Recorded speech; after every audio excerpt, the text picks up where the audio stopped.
Hey everyone, welcome back to the Deep Dive. You know the drill, right? We go deep, we unpack the research, we get to the heart of the stuff that really matters, and we try to do it without making your head explode. That's right. Got to protect those precious neurons. Absolutely. And today, we're looking at something I think a lot of us have wondered about, especially if you're in the world of education, working with students, or even if you're just a curious parent or someone who's interested in how learning happens. We're talking about reading strategies, those evidence-based techniques that research says can really help kids improve their reading comprehension. Yeah, those strategies like making predictions about what's going to happen in a story, summarizing what you've just read, visualizing the scene, asking yourself questions as you go along, that kind of thing. Right, exactly. And we see, there's a mountain of research out there showing that when these strategies are taught in very controlled settings, often with small groups, they could be super effective. But there's always been this lingering question, hasn't there? Totally. Like, does that success translate to the real world? To a typical classroom with one teacher juggling a whole bunch of students with different needs and learning styles? Yeah, the very different picture, isn't it? Yeah. A researcher working one-on-one with a few students versus a teacher trying to implement these same detailed strategies with a class of 25, 30 kids, some who are ahead, some who are behind. It's a whole different ballgame. So that's what we're diving into today, the real-world effectiveness of reading strategy instruction in those messy, wonderful, unpredictable classrooms that we all know and love. Love and sometimes fear. Yeah, a little bit of both, right? Right. And to do this, we're looking at a meta-analysis, which, for our listeners who might not be familiar with the term, basically means a study of studies. It's a way to look at the bigger picture, to analyze the results of lots of individual studies and see what the overall trends are telling us. And this particular meta-analysis is a big one. It really is. They crunched the numbers from 52 studies published since 2000, covering a whopping 25 different experiments. All of them focused on how teaching reading strategies in regular classrooms impacted both reading comprehension and something called strategic ability in students from grades 3 all the way up to 12. So we're talking about a really comprehensive look at the research landscape here. And our mission today is to really break down what this analysis tells us. Does it work? When does it work best? What are the things that make a difference? And ultimately, what are the key takeaways for anyone who's passionate about improving reading comprehension, whether you're a teacher, a parent, or just a lifelong learner yourself? So let's jump right in. What does this mountain of data actually say about how effective reading strategy interventions are in a typical classroom? Okay, so let's start with the big picture. Overall effectiveness. When they took all those numbers, all those studies, and looked for the overall trends, what do they find about how much reading strategy interventions actually improve reading comprehension in classrooms? Well, when they looked at reading comprehension measured by standardized tests, those big national or state level tests that aren't specifically designed to test the exact strategies taught in the intervention, the effect was actually quite small. Okay, so explain that a little bit more. What do we mean by a small effect? Does that mean these strategies aren't really working? Well, it's not that simple. They use something called Cohen's d to measure effect size, and for those standardized comprehension scores, it was just 0.186. Now, without getting too deep in the statistical weeds, a Cohen's d of 0.186 is considered very small. Basically, it means that on average, these reading strategy interventions, at least as they're being implemented in these studies, aren't making a huge difference on those broad general measures of reading comprehension. Okay, so that's interesting. It's not what we might expect, right? We think, oh, reading strategies, those are supposed to be really effective. But the picture's a little more nuanced than that. Exactly. And this is where it gets even more interesting, because when they looked at reading comprehension as measured by tests that were developed by the researchers in each individual study, tests that were specifically designed to measure the exact skills and strategies being taught in that particular intervention, the effect size was actually bigger. It was still small, technically speaking, but noticeably larger at a Cohen's d of 0.431. Okay, so that's a significant difference. Why would we see a bigger effect on the researcher-developed tests compared to those standardized ones? Right, so think of it like this. Standardized tests are like a big, wide net. They're trying to capture overall reading ability regardless of how someone was taught. Researcher-developed tests, on the other hand, are much more focused. They're like a laser pointer, honed in on the specific skills that the intervention was designed to teach. So if, let's say, an intervention really emphasized summarizing, the students in that group might do much better on a test that specifically asks them to summarize a passage. But that improvement might not translate to a huge jump on a standardized test that's testing a much broader range of reading skills. So it's like if you're practicing free throws in basketball, you might get really good at free throws, and a test that only measures free throws would show huge improvement. But that doesn't necessarily mean you're suddenly a much better basketball player overall. Exactly. And this distinction is really important because it suggests that these reading strategy interventions might be more effective at teaching very specific reading skills than at boosting overall reading comprehension as measured by those broader standardized tests. Okay, so that's reading comprehension. But this meta-analysis also looked at something called strategic ability, right? Tell us more about that. Right, so strategic ability is basically how well students can actually use reading strategies when they're reading. It's not just about knowing the strategies, it's about being able to apply them effectively and flexibly, to monitor your own understanding, and to adjust your approach when you hit a snag. So it's like being a strategic reader, not just a reader who knows about strategies. Exactly. And for strategic ability, they actually found a medium overall effect size, a Cohen's d of 0.786. That's quite a bit larger than what we saw for those standardized comprehension scores. So even if their overall reading scores aren't showing huge leaps, students are getting better at actually employing these strategies when they're reading. And that's a valuable skill in itself. It means they're becoming more active and engaged readers who can take ownership of their own understanding. Okay, so they're learning how to use the tools, even if the overall results in those big tests aren't necessarily reflecting that mastery yet. What about the long-term impact? Do these strategies stick with students after the intervention is over? That's a great question. They did look at what they called delayed post-tests, so tests given some time after the reading strategy instruction had ended. And for standardized tests, the effect remained very small, 0.167, but for those researcher-developed tests, the effect jumped to a large 0.947. So even if the initial impact on broad comprehension is modest, the specific skills and strategies taught seem to have real staying power, at least when measured by tests that are more closely aligned with what was taught. Wow, that's really interesting. It's like the strategies are laying a foundation that might not show up immediately on those broad measures, but they could have a more lasting impact on specific skills and, who knows, maybe even on overall comprehension down the road. Right. And it brings us to the central question this whole analysis was trying to answer. Do those positive results we see in those controlled small group settings, often with researchers leading the instruction, do those results actually hold up when we move to a whole classroom setting with a regular teacher at the helm? Right, because that's the real world, isn't it? And the answer seems to be that the effects are indeed smaller in those real-world classroom environments. Right, but why? Why aren't these strategies as effective when we try to implement them in a typical classroom setting? Yeah, what are the hurdles that real teachers face that might explain this gap? Well, they point to a few key reasons. One of the big ones seems to be the challenge of implementation fidelity. Implementation fidelity. Break that down for us. Basically, it means how well the intervention is actually implemented, how closely it's done according to the plan.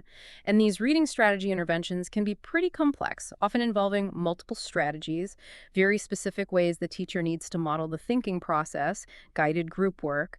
It can be incredibly difficult for a teacher to maintain the quality and consistency of that kind of detailed intervention when they've got a whole class of diverse learners to manage. But it's not like a researcher sitting down with a small, focused group. Yeah.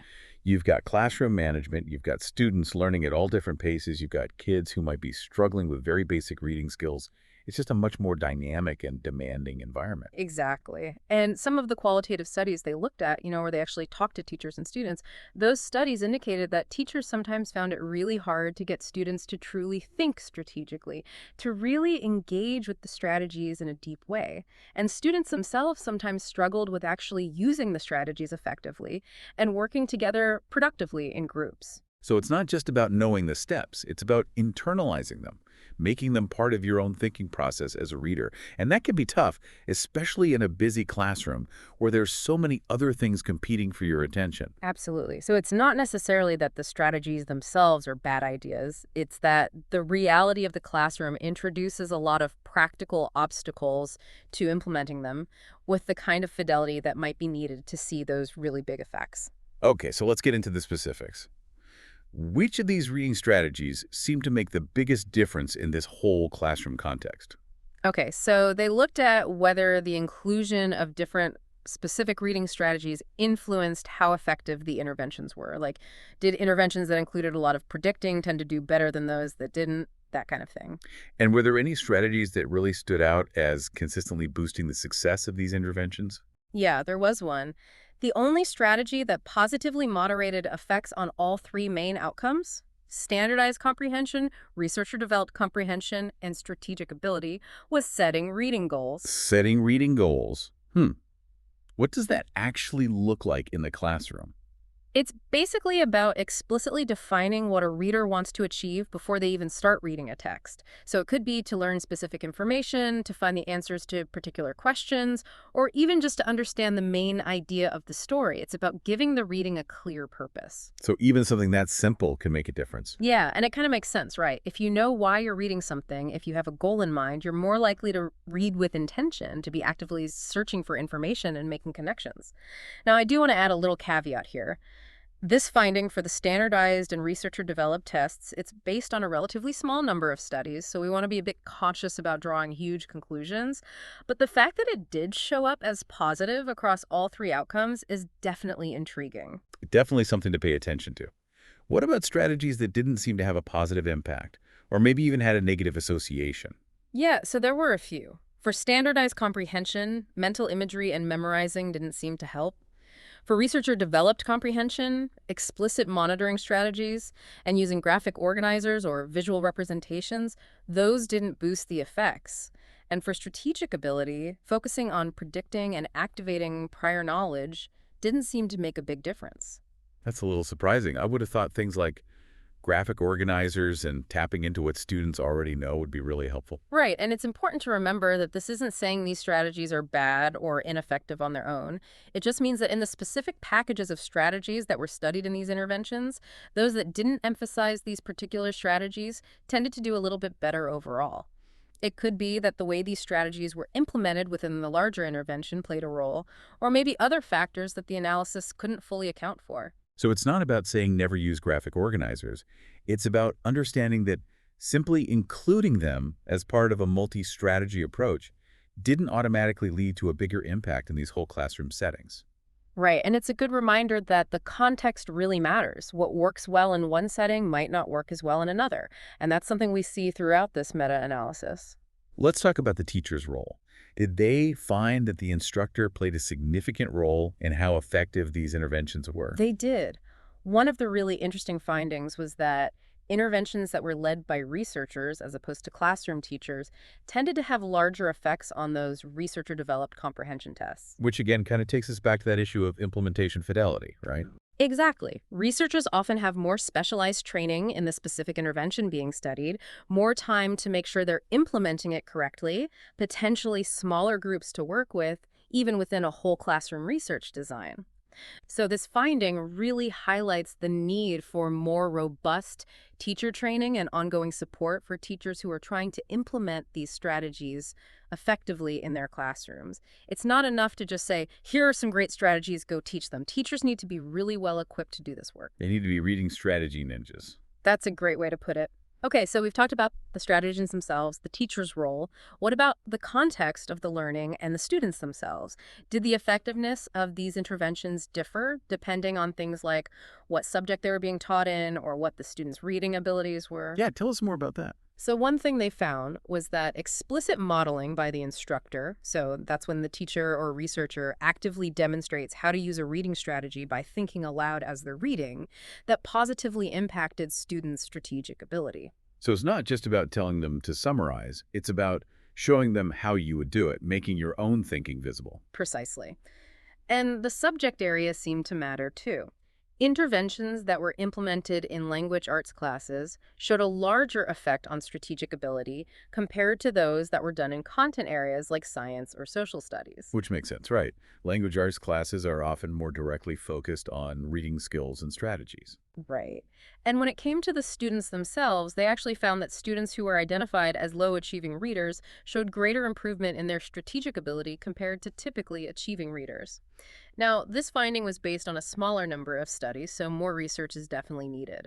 But it does suggest that these interventions might be particularly beneficial for the students who are struggling the most with reading. That's really encouraging to hear.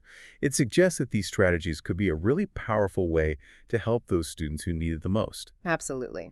And interestingly, they found that students in grades 6 through 8 showed the largest gains in reading comprehension when measured by those researcher-developed tests. So middle school seems like a particularly important time to focus on this kind of instruction. Maybe a sweet spot in terms of their development and the increasing demands of academic reading. Okay, so we've covered a lot of ground here. We've looked at the strategies, the teachers, the students, the context. But this meta-analysis also looked at some of the nitty-gritty details of how the research studies themselves were designed. Did those design choices have any interesting implications for the findings? Oh, absolutely. One of the really important findings related to how the researchers analyzed their data.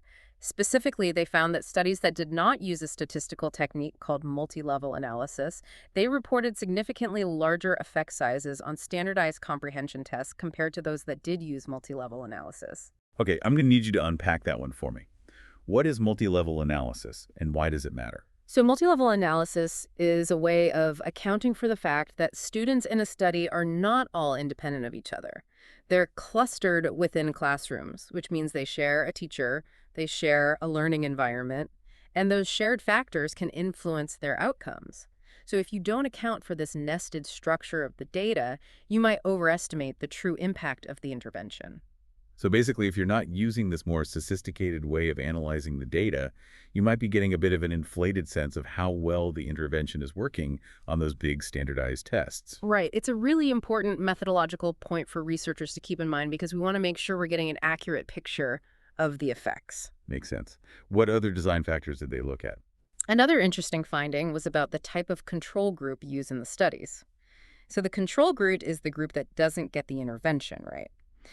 They found that studies that compared the intervention group to what they called a business as usual control group, meaning the control group just received their regular reading instruction, those studies showed larger effects on researcher-developed comprehension tests compared to studies that used a controlled control group. A control group. Right, so in those studies, the control group actually received some kind of alternative reading intervention. So maybe they were getting extra reading practice, or they were being taught a different set of reading strategies. So basically, if you're comparing your reading strategy intervention to another method that's also aimed at improving reading, the difference between the two groups might be smaller. Exactly. It makes the bar for showing the unique benefit of the strategy intervention a bit higher. Okay, that's helpful context. Now, before we wrap up, I want to touch on one more thing that the meta-analysis explored, and that's the potential for publication bias. Can you explain what publication bias is and why it matters? Yeah, so publication bias is basically the idea that studies with strong positive results are more likely to get published than studies that don't find big effects. And that can skew our understanding of a topic because we might only be seeing the studies that tell a certain kind of story. Like reading strategies are amazing, as opposed to, well, sometimes they work and sometimes they don't. Right. And they did find some indication of publication bias for reading comprehension outcomes. When they used a statistical method to adjust for potentially missing studies, the effect sizes for standardized tests actually went down a bit, and the effect sizes for researcher-developed tests went up a bit. So the picture got a little more complex. It did, but importantly, even after accounting for this potential bias, the main conclusions held up. The effects on standardized comprehension remained relatively modest, and the effects on researcher-developed measures and strategic ability remained more promising. So while there might be a slight skew in the published research, it doesn't fundamentally change the big picture we've been discussing. Okay, so let's bring it all home. What are the really key takeaways from this deep dive for anyone who's interested in improving reading comprehension in classrooms? Well, I think the main takeaway is that teaching reading strategies in regular classrooms can definitely be effective, especially when we're focused on improving those specific comprehension skills that are measured by those researcher-designed tests. And those benefits can last over time, which is really encouraging. It also looks like setting reading goals could be a really valuable addition to these strategy packages, given its positive influence across all three outcomes. And it seems like focusing on this kind of instruction might be most beneficial in those middle school years, grades 6 through 8. And crucially, this research really underscores the need for more robust teacher training and support to help teachers implement these strategies effectively. So it's not just about the strategies themselves, it's about the how and the who of the teaching. Exactly. And it's about recognizing that those standardized tests, While they're important, they don't tell the whole story. The improvements we see in strategic ability and on those more targeted measures suggest that students are learning valuable skills that can contribute to their reading growth, even if those gains aren't immediately reflected in those broader assessments. This has been a very fascinating look at a complex and important topic, and it leaves me with a question for you, our listener. Given all of this, what kind of adjustments might be valuable to consider in how reading strategies are taught and supported in classrooms? How can we help bridge that gap between the ideals of research and the realities of everyday teaching? I encourage you to reflect on your own experiences, your own observations, and see what insights you can glean. And if you're interested in digging even deeper, we encourage you to seek out the original meta-analysis. There's a wealth of information there. Thanks for joining us on this deep dive. Thanks for listening, everyone. See you next time.